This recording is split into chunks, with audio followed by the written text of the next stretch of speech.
Pastor Dan in the background talking to the First Presbyterian Church family on this midweek pastor's word of encouragement. You're looking at a picture that hangs in my office, a picture that hopefully a lot of you will get to see in person sometime when you're in my office.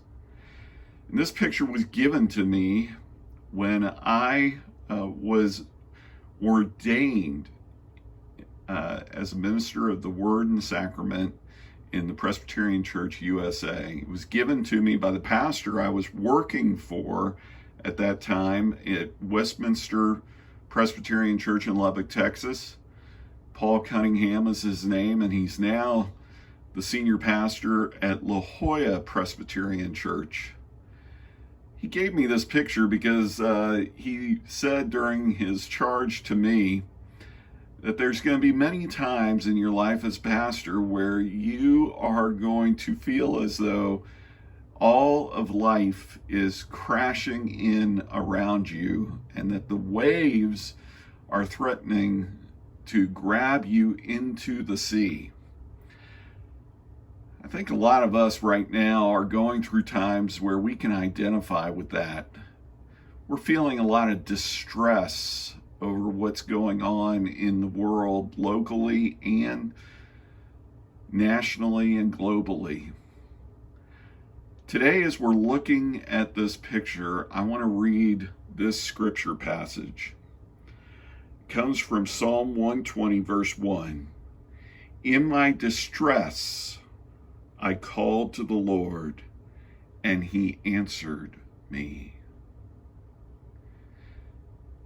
In my distress, I called to the Lord, and he answered me. You might be feeling distress over the fires that are burning nearby, or the continued dealing with COVID.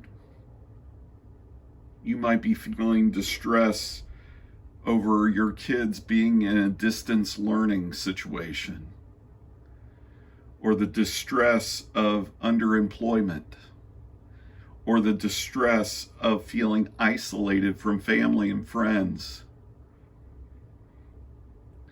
You might be asking the question, when will things feel better? Well, I don't have an answer to that. I feel like that man right now in the doorway of this lighthouse, and you probably do too.